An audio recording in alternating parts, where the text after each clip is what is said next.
So last week, Rockstar once again broke the internet when they debuted the trailer for Grand Theft Auto 6, a game that a lot of people, including me, myself, I'm looking forward to Grand Theft Auto 6. I've been a fan of the franchise for a very, very, very long time.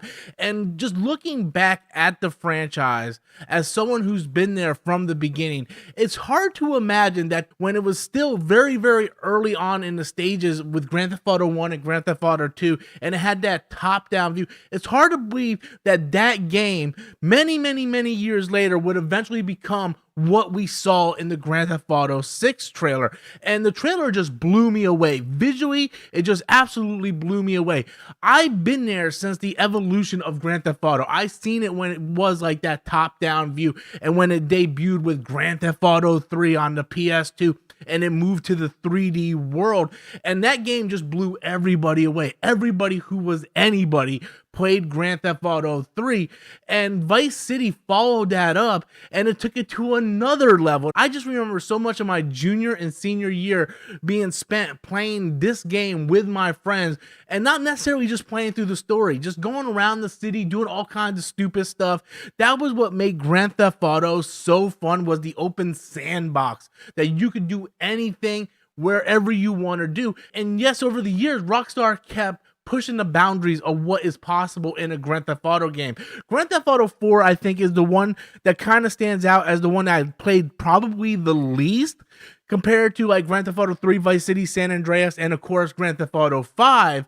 But Grand Theft Auto 4 took it to the next gen, and then Grand Theft Auto took it again to the next level. And it's been kind of silent for many, many, many, many, many, many, many, many, many years, until now we get Grand Theft Auto 6.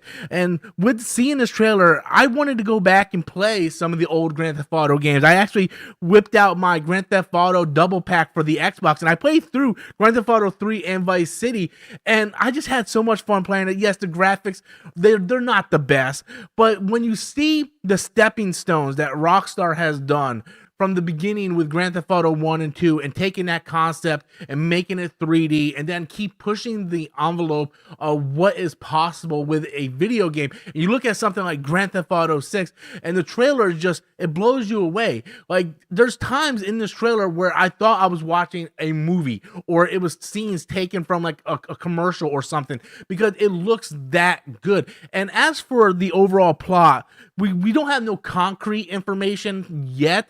There's rumors that it's gonna be very like inspired by like Bonnie and Clyde, and we have like this female protagonist. I use the word protagonist very loosely because a lot of these characters in Grand Theft Auto games aren't heroes, but they're the protagonists. They're the people that we're following, and to see her and the relationship she has with her boyfriend slash maybe husband, we're not entirely sure.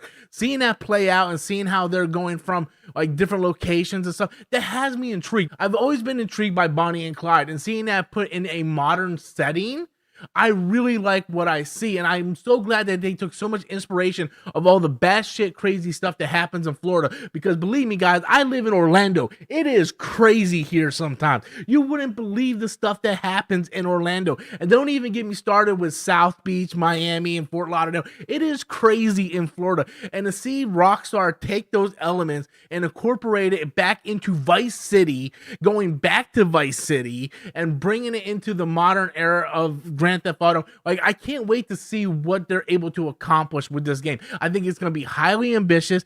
The budget for this game is rumored to be hitting like $1 billion, and I just can't wait to experience this game in 2025. It is going to break the internet. This game is going to continue to break the internet. It's going to break the mold of what we expect video games to be, and it's probably going to be game of the year of 2025. It's basically a foregone conclusion that is going to be game of the year, and I don't see any game that can possibly live up to the hype of what Grand Theft Auto 6 is going to be able to deliver.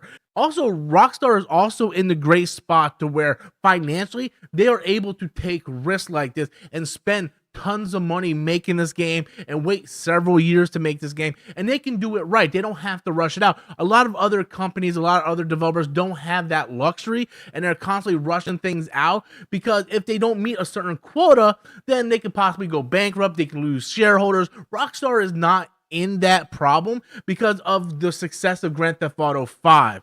And with Grand Theft Auto 5 constantly bringing in revenue, Rockstar is able to kind of just like hold up, wait, take their time and release it when they want to release it. And I'm okay with that. I really am. Like, I'm not in a rush to get Grand Theft Auto 6, but I will definitely be there day one when it comes out because it just looks absolutely amazing. But that's just my thoughts on it, guys. How do you feel about the Grand Theft Auto 6 trailer?